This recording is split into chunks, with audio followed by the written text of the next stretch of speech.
In this video, we're going to talk about a political leader called Wayne Hsiung. We're going to talk about a YouTuber called Onision.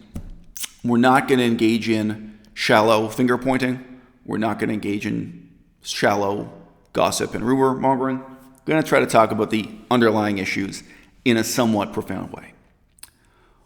What we have in the year 2020 is a lot of moral panic about age gap relationships. We have a lot of moral panic about complete strangers meeting and falling in love over the internet, or just meeting and having sex over the internet. And we have a moral panic over these things because they're new and different. They're a challenge to how our culture operated in the past. I remember hearing an interview with a man who did a study on the very first singles ads, dating ads, that were in newspapers over 100 years ago. And he talked about, well, it wasn't a very interesting interview, but he talked about how the Christian values were so much stronger in those ads. And many of the advertisements stated that the person was ugly. The person said, oh, I have a face that could stop a clock, But they emphasized that they were hardworking, honest, sober, that they'd make a good wife or make a good husband, despite being ugly or plain. So you can imagine, nevertheless, probably when newspapers first started carrying these advertisements in the English language, people trying to get married, probably there were Christian preachers banging their Bibles and saying, this is a den of sin, this is iniquity, this is Babylon. The term moral panic, it's generally used by left-wing people to suggest hysteria, exaggerated moral concern where there's no valid reason for it. But the truth is, most of the examples they use, most of the reasons we use this term, there is a cause for the hysteria. There is a real cause for the fear. Moral panic about communism. There is a moral panic about communist infiltration in our societies. Just a few months ago in Australia, a Chinese spy ring was exposed when a representative of the Communist Party of China, who was engaged in espionage in Australia and in Taiwan, came forward and told his story to the public, to the press, and to the government, and so on. There are, right now, communist espionage rings actively employed to subvert democracy in Western countries. Do you want to panic? What's the appropriate response? There's a reason to panic. There is something to be concerned about. Now, how concerned? What's a proportional, reasonable response? We can talk about, where we go from there.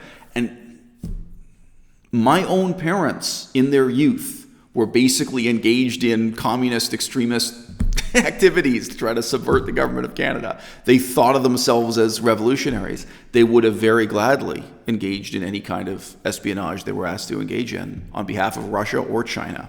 They would have, or Cuba for that matter. They would have gladly worked for the Cuban government.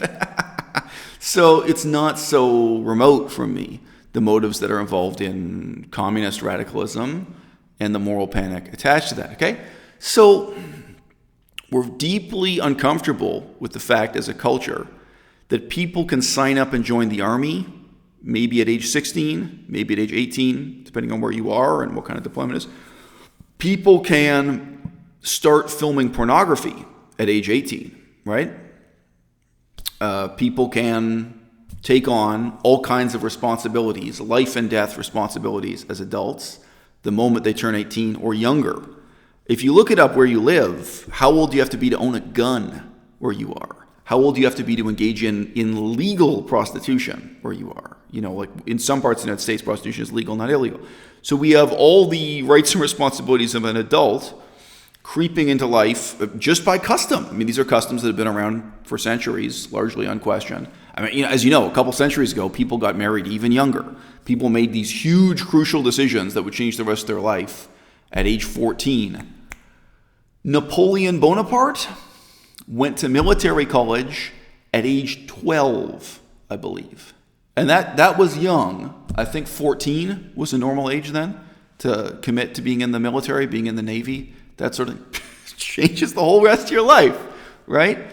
The moral panic we have in response to seeing, what happens with Wayne Hsiung and his sex life, and what happens with Onision and his sex life, it's real.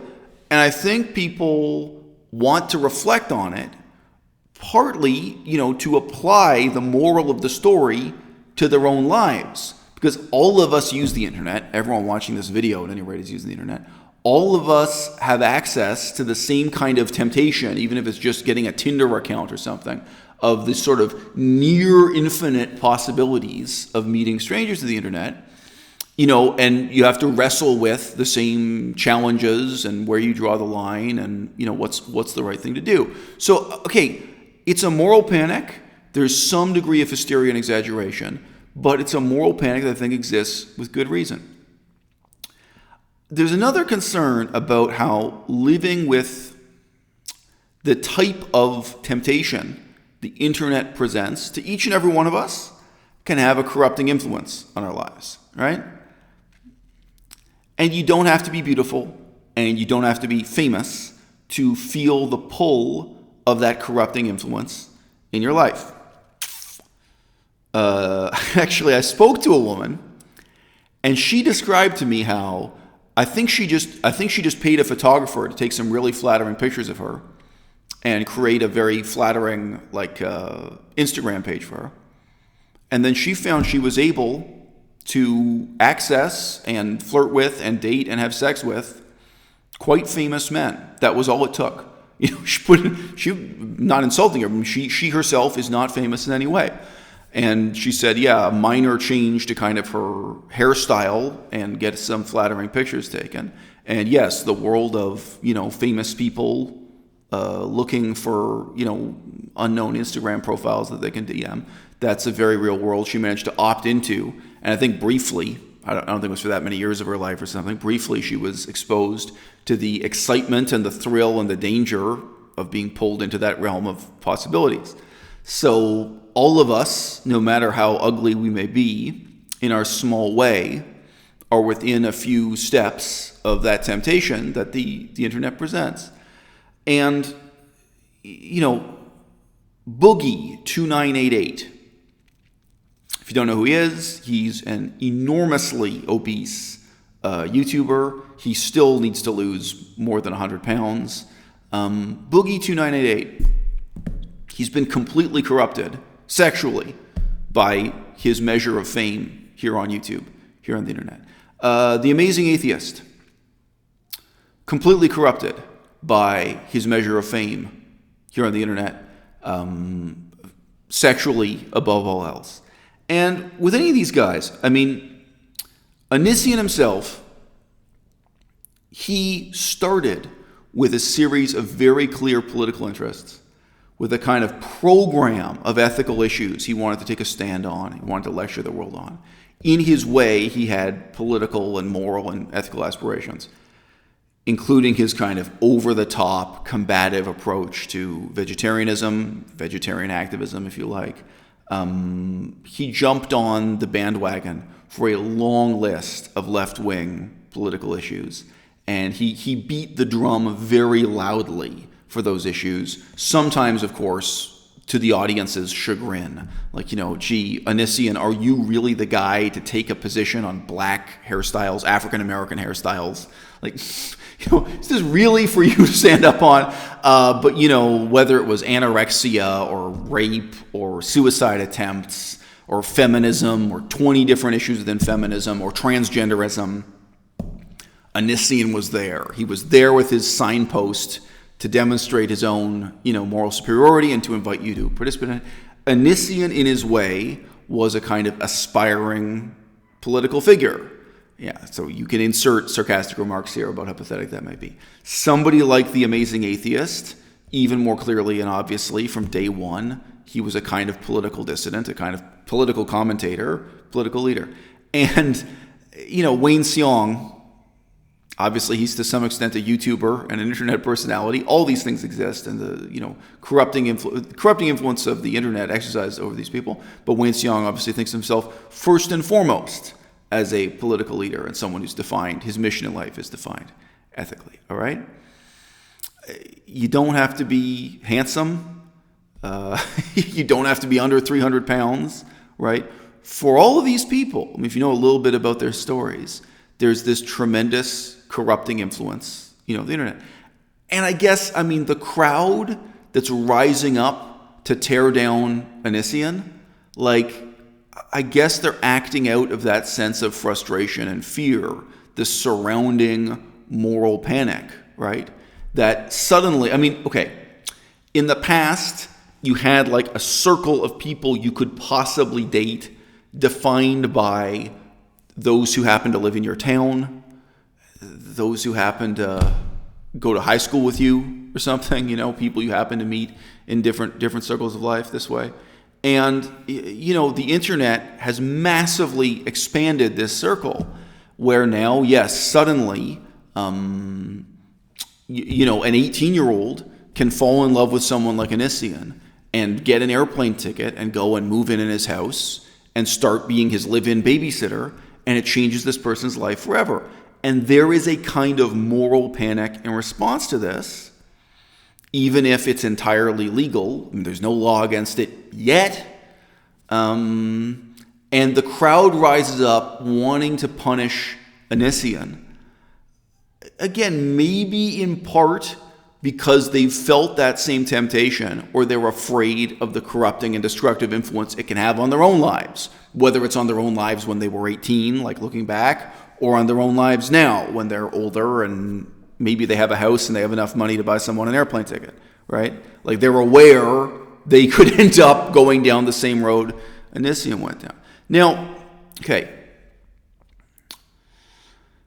over time, the content on Onision's channel became more and more dominated by, more and more perverted by, I would even say, his sex life.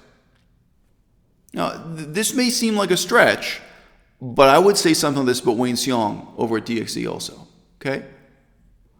To what extent is Wayne's political life, in fact, dominated by, defined by, perverted by his sex life? And I am not going to claim Wayne has done anything illegal. I think he's done things that are stupid, selfish. He's engaged in a lot of short-term thinking. But, to my knowledge, Wayne hasn't done anything illegal, right? To my knowledge, he met this younger woman, Cassie King, and to my knowledge, correct me if I'm wrong, Cassie King had a job working at a t-shirt shop. Okay, Wayne sits on top of a lot of money for Direct Action Everywhere. Okay, it's not his money. It's the foundation's money. But all the bank accounts are either controlled by Wayne or his sister. Inexplicably, the bank accounts are in his sister's name. And Wayne meets this younger woman and decides that it's a waste of her time for her to have this part-time job at a t-shirt shop while she's in university. She's a university student working at a t-shirt shop.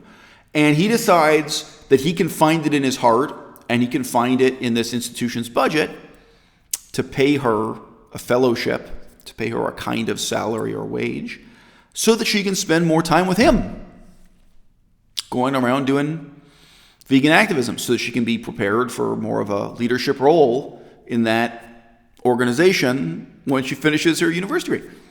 So it's kind of self-serving. It's not the height of democracy or good government for that agency or what have you. It's not illegal. How much money is Direct Action Everywhere sitting on? I think we're going to have the first budget this year coming out from them that's over $1 million. That's my prediction. However, they were in the past. It was hundreds of thousands of dollars. It was going up each year. Probably this year, when we get the new numbers, their new IRS Form 990, I think you could make a bet about whether or not they're now a multi-million-dollar organization. Okay? So this brings up a lot of issues. It does with Onision too. Parallel to what I said before about Titanic Sinclair and Poppy. 18-year-old or 19-year-old kid being offered a paid job like that by a foundation, by a relatively wealthy foundation. Doesn't matter if they have only $100,000 or they got $1 million. Okay? Wayne is in a position to offer that. The younger person, are they really in a position to refuse, right? It's tricky. Titanic Sinclair offers this 19-year-old girl this opportunity and says to her, hey, do you want to be the next Britney Spears? Do you want to be the next, famous musician? And, is that 19-year-old in a position to refuse the business relationship? And is she in a position to refuse the sexual relationship? And is she in a position to refuse the two being fused into one? Right? So, again, Onision offering teenagers, to my knowledge, at least one of them was 16, right? Sarah was 16. Offering teenagers an airplane ticket to come and move into his house rent-free.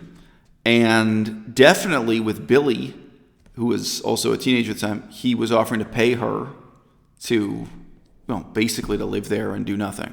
He was offering to pay her a salary. He was paying to fly her in, paying her room and board. He was paying her money to do nothing, basically. And he was also going to pay for her to go to cosmetology college. He was going to pay tuition and what have you, so she could become a makeup expert, right? And it's not just money that's involved in all these cases. There's also the potential for fame. That's why it's, the corrupting influence of YouTube. So when you look at that video I already put up that shows Wayne talking to a much younger woman, I don't know if she's 19 or what. There's a very well-endowed, very attractive younger woman talking to Wayne. And she's saying to him with such passion that she's willing to go to jail. She's eager to go to jail. She wants to break the law and go to jail for the vegan cause. What's really going on there? Is she really someone who's motivated by a kind of rage and resentment against society? Does she really want to go to jail just for the sake of that revenge or just out of spite? Or is she someone who's thinking, because this is the way YouTube corrupts everyone, or is she someone who's thinking that she's better looking than Supreme Banana, that she's better looking than Sarah of Sarah's Vegan Kitchen, that she's better looking than Henya Mania. These are 3 very successful vegan YouTube channels, by the way. Okay, all of which is true. She's better looking than all 3 of them put together. She's thinking, hey, if I get involved with this older man who's at the head of this, very affluent organization, and if I can get myself filmed being put in prison or being part of this extreme activism, this could lead to me being the next the next amazing atheist, the next Onision even. The sky's the limit. If she can get a little bit of fame, for this kind of thing. But of course, she could be the next Freely. She could be the next Durian Rider. She could be the next Supreme Banana. Whatever the example is you want to take. So when she's talking to Wayne Hsiung and she's talking about these opportunities for political activism, she's specifically saying she wants to get chained up and break the law and go to jail. She wants to do this. All right? I don't know what's motivating her.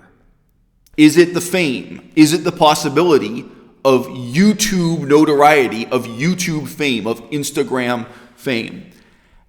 And if it's not, even if she thinks she just wants to do this stupid political stunt for its own sake, not for self-promotion, not for fame on YouTube or on Instagram, what have you, do you think it's possible she's still really motivated by that fame, but maybe isn't entirely aware of it?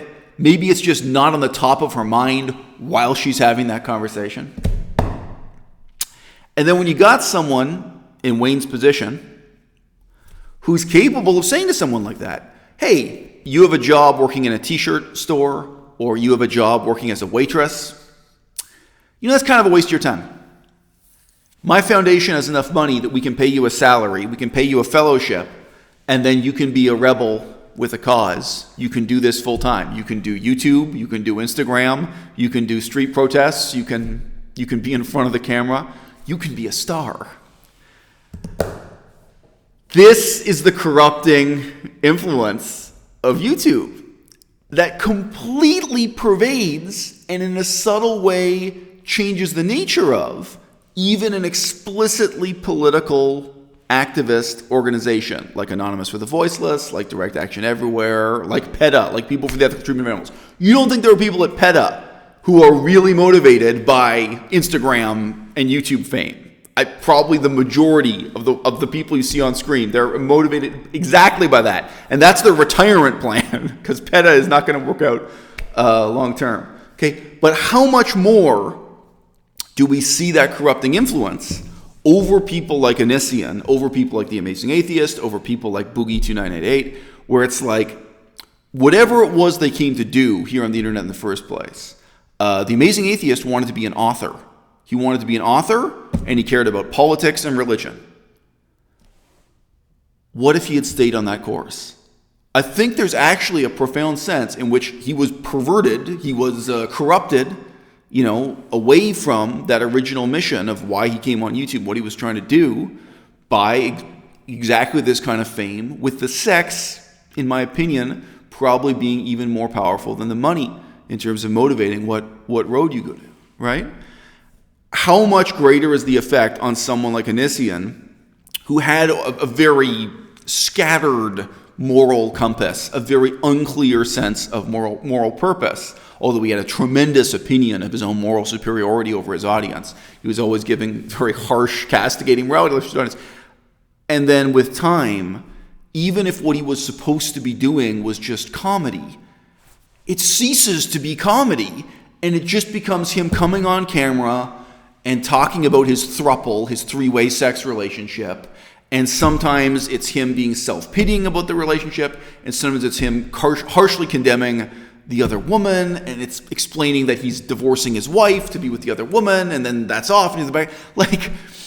Now obviously within the last year, the way in which it's completely taken over, there's a really meaningful sense in which all these people end up destroying themselves and utterly perverting and abandoning their own sense of political purpose because of this strange sexual potential that YouTube has to change all of our lives. Even the ugliest of us, like Amazing Atheist, even those of us who are 300 pounds overweight, even you and you and you, even the people who only have 1,000 views per video. That to me is worth thinking about. Not for the purpose of pointing our finger at Wayne Hsiung, not for the purpose of pointing our finger at Onision, but ultimately to try to draw some conclusions. How does this apply to us? How are we going to live our lives moving forward? Because the reality still is that when people turn 18, they join the army, they buy firearms, they own guns, they drive cars, they make life-changing decisions, right? And all of us have been dissolved and united by this strange technology, the internet, that makes it possible for us to know one another, love one another, hate one another, meet one another, get organized, and achieve great things politically with one another. Whereas before, we were isolated in the small town of our circle of acquaintances and mutual acquaintances. Those were the only options we had. Those were the only possibilities and temptations that could corrupt us.